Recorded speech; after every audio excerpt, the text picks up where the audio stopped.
मीरवाइज उमर फारूक का एक बहुत बड़ा बयान सामने आया है। जुमा के रोज़ जब वो खुतबा दे रहे थे तो उस वक्त जो है उन्होंने सरकार के मुतालिक कुछ चंद बातें कही हैं। जितने भी लोग इस वक्त देख रहे हैं उन तक ये बयान पहुंचाना बेहद ज़्यादा ज़रूरी और लाजमी है। आपको बताना चाहूँगा कि कश्मीर के मौलवी मोहम्मद उमर फारूक की जानिब से एक स्टेटमेंट सामने आया और क्लियर मैसेज दिया गया है सेंटर को और यहाँ की जो सरकार बनने वाली है उनको भी। मैं आपको बता दूं कि मीरवाइज उमर फारूक ने ये कहा है कि 2019 के बाद जो भी दावे या फिर जो भी डिसीजंस जो है वो बाकायदा तौर पर मौजूदा तब की मौजूदा सरकार ने लिए थे, लोगों ने ये क्लियर मैसेज दिया है कि वो डिसीजन जो है वो बाकायदा तौर पर कश्मीर के हक़ में नहीं थे, जम्मू कश्मीर के हक़ में नहीं थे। और इसी को मद्देनज़र रखते हुए आप जिस तरीके से नई सरकार बनने वाली है जम्मू कश्मीर में, चाहे वो एनसी की बन रही है, आप भी देख रहे हैं, तो उन्हें साफ तौर पर ये कहा है कि आप जम्मू कश्मीर के लोगों की एक्सपेक्टेशंस पे खरे उतरें और उम्मीद करते हैं कि आप जम्मू कश्मीर के लोगों का ताउन अच्छे से करेंगे। मैं आपको बताना चाहूँगा कि मौलवी उमर फारूक की, मीरवाइज उमर फारूक की अगर बात करें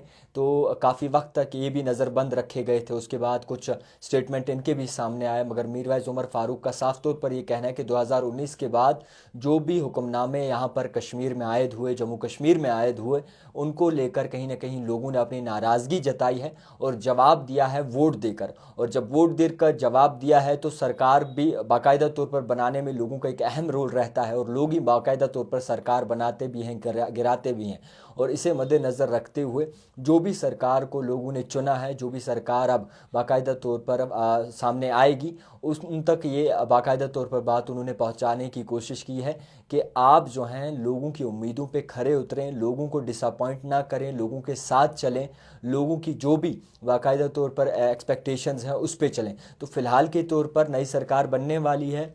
जम्मू कश्मीर के चीफ मिनिस्टर उमर अब्दुल्ला आने वाले हैं, इख्तियारात फिर भी जो है एलजी मनोज सिन्हा के हाथ में रहेंगे। उमर अब्दुल्ला ने पहले तो बाकायदा तौर पर बड़े बड़े बयान भी दिए और मुख्तलिफ़ चीज़ें भी कहीं, मगर अब जब ऐन मौका आया तो फिर भी जो है एलजी के पास जाना ही पड़ा। अब सरकार क्या चाहती है, क्या उनका मोटिव है, क्या सोचना चाहती है, क्या जम्मू कश्मीर में करना चाहती है, पावर्स जो है वो चीफ मिनिस्टर के हाथ में बाकायदा तौर पर उतने नहीं हैं जितने पहले थे। यूटी में चीफ मिनिस्टर सबसे पहले उमर अब्दुल्ला बने हैं, 2024 में उन्होंने नेशनल कॉन्फ्रेंस को एक अक्सरियत जीत से बाकायदा तौर पर नवाजा है। तो इसी बातों को मद्देनज़र रखते हुए जम्मू कश्मीर के लोगों की एक्सपेक्टेशंस भी बहुत ज़्यादा हाई हैं और एक्सपेक्टेशंस को अगर मद्देनज़र रखें, बेरोज़गारी है, पावर बिल बहुत ज़्यादा आ रहे हैं, पानी की तकलीफ़ है और इसी के साथ साथ लोग अपनी मुसीबतों से झेल रहे हैं, ड्रग में लोग बहुत ज़्यादा जा रहे हैं। तो इन चीज़ों पर जो है रोकथाम लगनी चाहिए और जो लोगों के सेंटिमेंट्स हैं, यानी कि 370 को देखकर जो है नेशनल कॉन्फ्रेंस को वोट दिया, स्टेटहुड को देखकर वोट दिया,